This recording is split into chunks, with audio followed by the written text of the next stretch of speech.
There's a story about a king who, having conquered some of his enemies, promptly proceeded to pardon them. He then took them into his favor and admitted them into his court.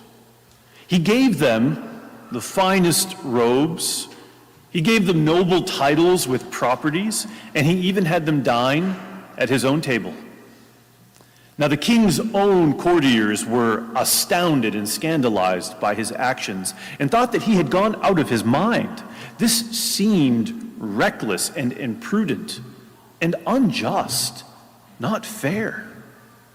So, asking to see the king in private, his most trusted and beloved advisors laid their concerns and protests before him, begging him to remove the favors that he bestowed on these people and to destroy his enemies once and for all. Now the good king listened intently to all that they had to say. And when they had finished, he sat back in his chair, smiled with kindness at his advisors, and said to them, "I thank you for your concerns, but do not think for a moment that I have failed to destroy my enemies. I have just done so in the most effective way of all, by making them my friends." There's a part of all of us that would side with the king's advisors and agree that he is naive at best or downright stupid at worst. In our dog-eat-dog world, we live and breathe the unfortunate dichotomy between the us's and the them's, between friends and enemies. There is a part of us that is intolerant of opposition and that desperately wants to destroy those for thinking, acting, and believing differently than us, or to seek revenge and retribution against people who try to destroy us for thinking and acting and believing and living differently than them. There's another part of us, though, the part that brings us here, nice and early on a Sunday morning, that knows that it doesn't have to be this way. It's the part of us that reminds us that we gain nothing, absolutely nothing, by creating an enemy. And we gain even less by destroying them. It's the part of us that reminds us that no matter what is dished out at us, no matter what we don't get in return, we're called to love without exception. And it's the part of us that knows that while this is reckless, imprudent, unjust, unfair, and perhaps even downright stupid, it's the only way, paradoxically, that we're ever going to be happy. None of us was made in hatred, and none of us was made for revenge. And although it might feel good to live in those areas at times, they never bring us contentment. The reality is, my friends, like it or not, we were made in love, by love itself. And though it may hurt to live in love at times, it is the only thing that is going to bring us ultimate purpose and fulfillment. Now, this is a mystery, to be sure. Our readings today, though, are not letting us off the hook. We've got to tango with this, and they help us to do so. The first reading from the first book of the prophet Samuel starts us off. He gives us a paragon of love, the young David. So Saul, the king, in his jealousy, had been plotting against David for a while. He wanted him murdered. And yet, no matter how much Saul tried to destroy him, David would never retaliate. We hear today that he had the opportunity to seek his revenge, to kill Saul while he was asleep, and to secure his own future. But David adamantly refused. He recognized that Saul was, as he says, the anointed of the Lord. And for this reason, he would bring no harm to the one who made him his enemy. And despite Saul's horrific sinfulness, David could see something precious within him. Not simply his royal anointing as king, but a more fundamental anointing given to him at the moment of his creation. He saw within Saul, corrupt as he was, one who was made in the image and likeness of God. And although Saul was doing a terrible job at manifesting this, David could still see it. And he loved Saul because of it. In our second reading, St. Paul takes us to a new level as we meditate on this mystery.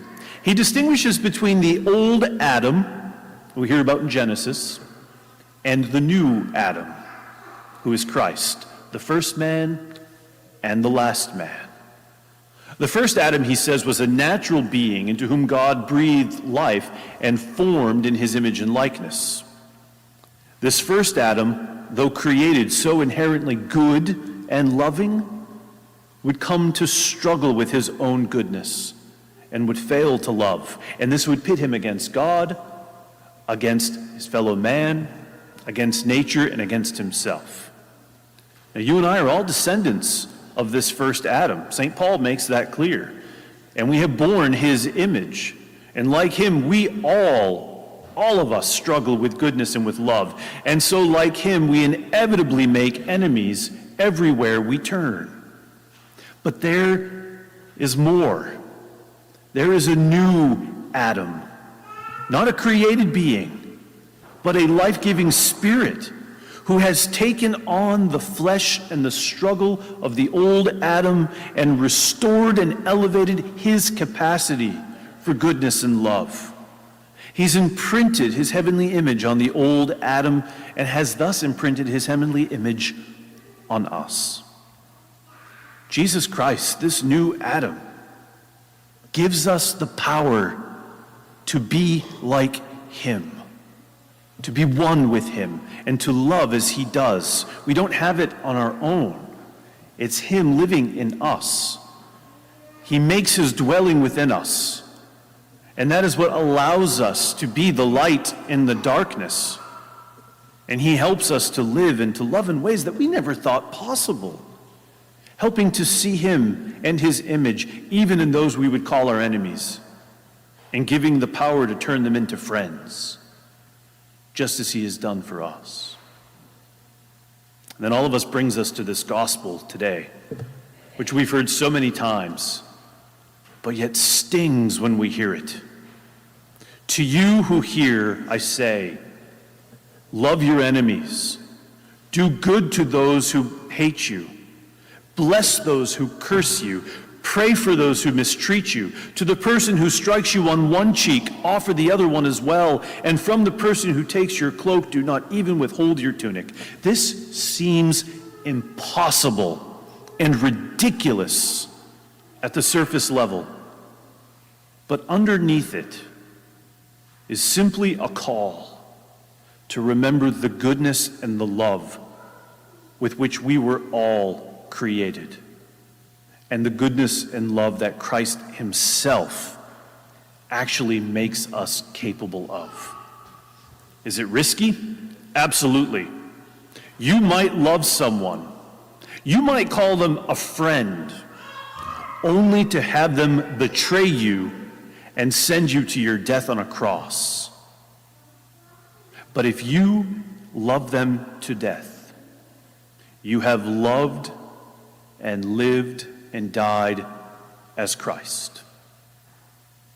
This is the only thing in this world of ours that will fill us up. Because if we live and die with Christ, we rise with him as well. There's an old saying that goes like this: there is so much good in the worst of us, and so much bad in the best of us, that it ill behooves any of us to find fault with the rest of us. My friends, because brokenness abounds in nature, we can find an enemy in anyone, even in ourselves.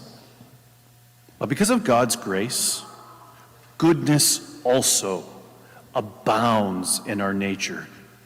Where sin abounds, grace abounds all the more. And thus we can also find in anyone a friend.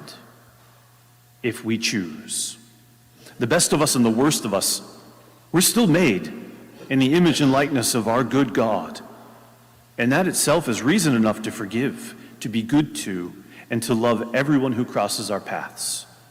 Some will hate us, some will persecute us, some will try to destroy us. And when they do, let us claim the Christ who has made his dwelling within us. And with his grace, pardon them. Take them into our favor, speak well of them, invest in them, admit them to our court, love them and give our lives for them. The world may call us crazy, and we probably are. And we may have to bleed and die because of it. But with Christ, and with all of his many friends before us and ahead of us, at least we will know, crazy as we are, that we'll be in good company. Christianity is a hard thing. And you've come here this morning at great personal expense to yourself.